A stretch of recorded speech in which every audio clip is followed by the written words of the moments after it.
Hello les amis, je vous retrouve pour une nouvelle vidéo sur le football italien et la Serie A et je vais vous présenter le match Atalanta de Bergame contre Juventus Turin.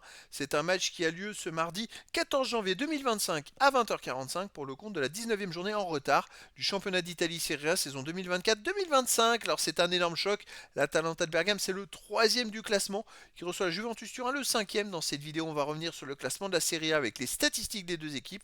On verra aussi le classement des meilleurs marqueurs et des meilleurs passeurs toujours en Serie A, puis on enchaînera par les 10 derniers résultats toutes compétitions confondues, les stats de l'Atalanta de Bergame et de la Juventus Turin, et on terminera par les compositions d'équipes et tactiques éventuelles, ce qui nous permettra d'avoir une idée et une tendance à cette rencontre. Alors pour ceux qui souhaitent voir ce match à la télé, sachez que vous pouvez le voir sur l'équipe Live Foot.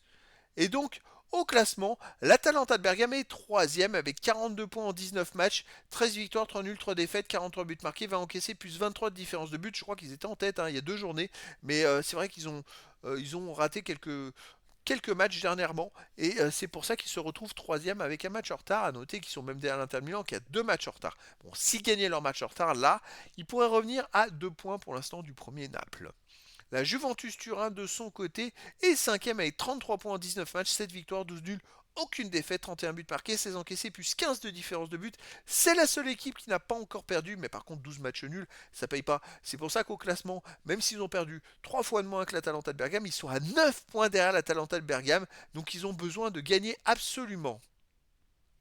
Au niveau des meilleurs marqueurs, pour l'Atalanta, il y a le meilleur marqueur de Serie A, Execo, qui est Retegui avec 12 buts en 17 matchs. Et ensuite, le quatrième, Lookman, 9 buts en 16 matchs. Et pour la Juve, Vlahovic est juste derrière, 7 buts en 16 matchs. Pour les meilleurs passeurs, on a De Ketelaere et Lookman de l'Atalanta de Bergame avec 5 passes décisives. Et Bellanova également de l'Atalanta de Bergame avec 4 passes décisives.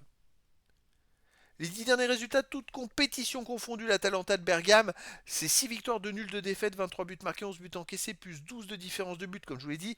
Il y a un petit coup de mou, même si voilà, c'est pas non plus catastrophique. En Supercoupe, ils ont été éliminés en demi-finale par l'Inter de Milan 2-0, mais sinon en championnat, ils restent sur 2 matchs nuls de suite. Et c'est pour ça qu'ils s'éloignent de la première place.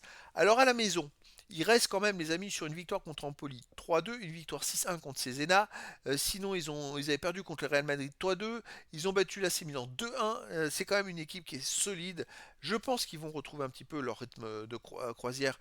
Ça ne peut pas en rester là. C'est une équipe qui est capable de marquer beaucoup de buts. Et c'est vrai, quand on regarde les 3 derniers matchs, ils n'ont mis qu'un.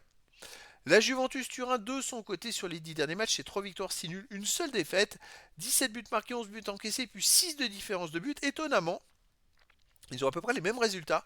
Sur les 5 derniers matchs, on va prendre dans l'ordre, sur les 5 derniers matchs, c'est la même chose. C'est 2 victoires, un nul, une défaite, un nul. C'est quand même dingue. Eux aussi, la Juventus Turin ont perdu en demi-finale de la Supercoupe d'Italie 2-1 contre l'AC Milan. Sinon, au Torino en Serie A, ils ont fait un partout. Ils ont aussi gagné 2-1 à Monza. Et avant, ils avaient joué beaucoup de fois à domicile. Et ils ont fait un partout à Lecce et 0-0 à la Aston Villa. Donc il y a quand même beaucoup de matchs nuls à l'extérieur. Ils gagnent très peu. Ils ont gagné aussi à Monza. Mais voilà, c'est une équipe accrocheuse. J'ai l'impression qu'on tend vers un match nul, les amis. Peut-être un 0-0 ou un partout entre ces deux équipes.